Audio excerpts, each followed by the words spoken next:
it through, there was 2.5 years of public meetings, and it was all about public sentiment. Right? And I quote, my favorite quote of all the great quotes that Abraham Lincoln, all the great statements that he made, when he was beginning the first Lincoln-Douglas debate. So he was running for the Senate. This was in 1858. And someone asked him, because the Dred Scott decision had just come out, and they said, which do you think is more important, the Senate or the Supreme Court? And he says, you're missing the whole point. It's all about public sentiment. And then he went on and he said, with public sentiment, nothing can fail.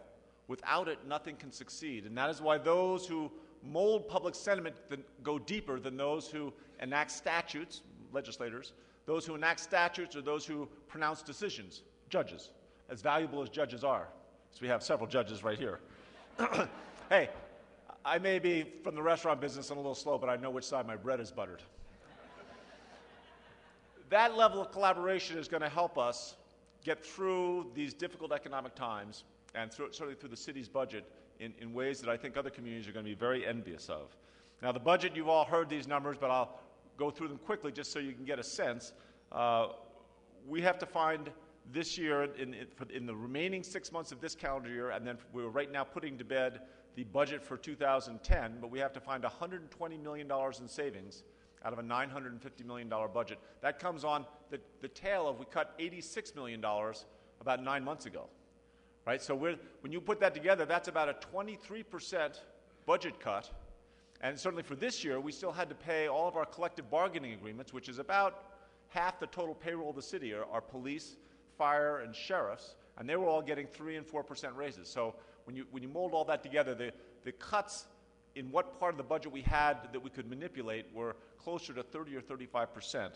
And we've been blessed, and people don't appreciate this, but the workforce of the city, I just had what we call a pin ceremony at City Hall. I came directly here from there, and there's a guy there named Dick Hahn.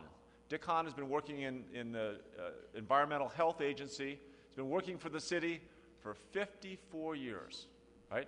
And his goal has been for 20 years. He wanted to get to 55 years. He'd be the first person, and I think first person in 50 years to get to 55 years of city service.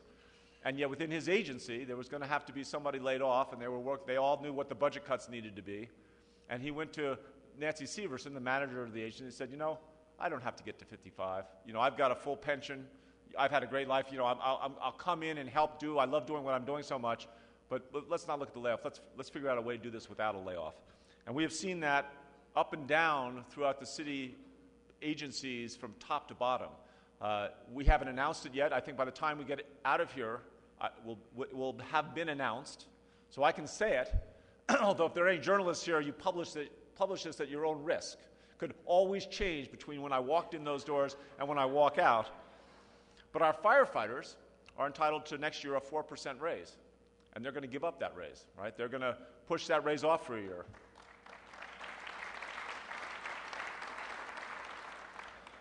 We went back, and again, this is, I say that with the highest praise because they're not wealthy, they have families, they have commitments and plans, everything like everyone else did, but they looked at the condition of the city, and they saw we went back every year and looked at the decline in city revenues, and this is the worst fiscal crisis since the Great Depression, without a question. And so when we deliver that budget on September 15th, we will have done everything. The firefighters, we hope the police and the sheriffs, we hope that every agency steps up. Already, whether you're talking about Parks and Rec or Public Works, people have been working their fingers to the bone to find ways, how can we get through this without layoffs? And I say this to the private sector employers as well. Every time you lay someone off, they're pulled out of the economy. They're not going to spend any money on anything. So each of us have that obligation to figure out if we can get everyone to take a 5% cut or a 10% pay cut or whatever it takes to minimize layoffs as much as possible. I realize that that's impossible in some businesses. I realize that every business has their own calibration and calculus of how to get through an economy like this. But within the city, we're going to get through that ultimately over 2 years, a $200 million cut with as few layoffs as we possibly can. We went out and we had public forums to get ideas from the public. We went to each of our city agencies and had town hall meetings for each, whether it's environmental health or human services, any of the different city agencies to try and help get their ideas. We had over 3,700 responses between citizens and our own employees in terms of ideas. And great ideas, right? One of the things that always drove me nuts, if you drive by the Wellington Webb building at 10 o'clock at night, you would see the lights on, right?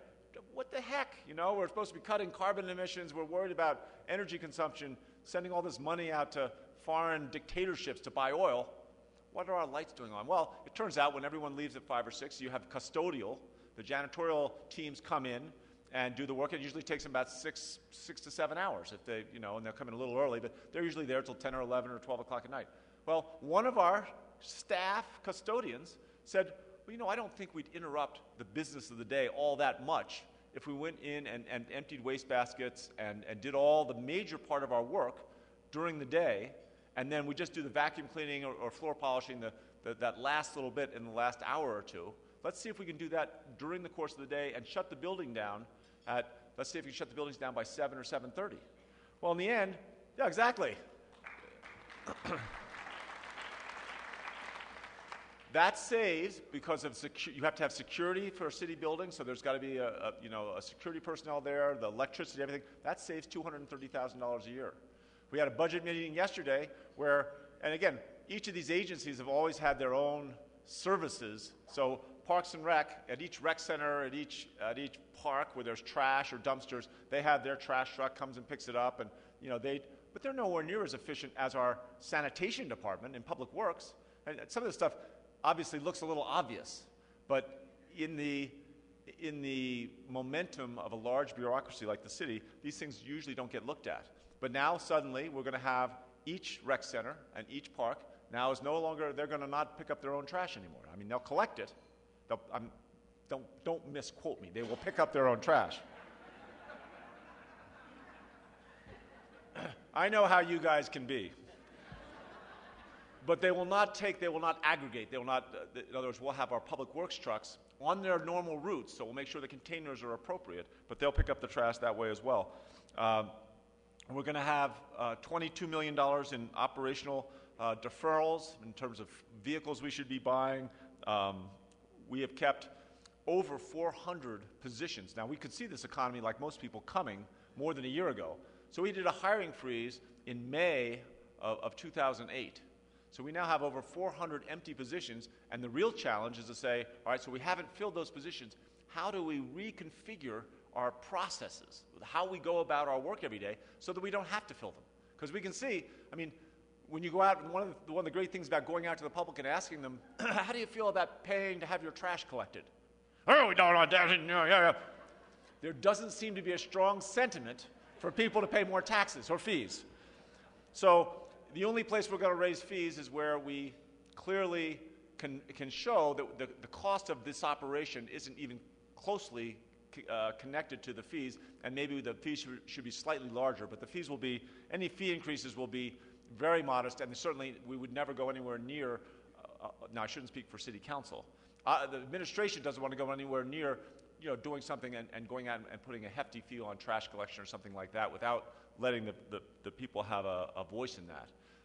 We are within, and we're supposed to get this all put to bed by tomorrow at the end of the day, and we're now within $1,600,000 rough justice of finally getting this thing all balanced. And it has been a bear, and yet every single time we've gone to every single agency and said, all right, here are the two choices, right? I mean, some of this is issues like technology. And we are not unusual, just so we're clear, pretty much every big city in America has, in all their major agencies, they all have a technology division. So Public Works has its own technology group, Parks and Rec has their technology group, because their needs are so different, right? But no large corporation would function that way. In any large corporation, there's a process towards what's called shared services. And that shared services says, all right, we can actually afford and give better support for technology to all the agencies if we put them all in one place. And that's not quite universal, but almost universal in the private sector. So we're doing that in every single agency, and not just in technology, but in terms of human resources, in terms of accounting, in terms of payroll. We've already done payroll. But again, trying to squeeze every penny we can of savings by making things more efficient and making sure that efficiency, ultimately, not only do we cut costs, but we also end up with a stronger, service delivery process in the process. And I think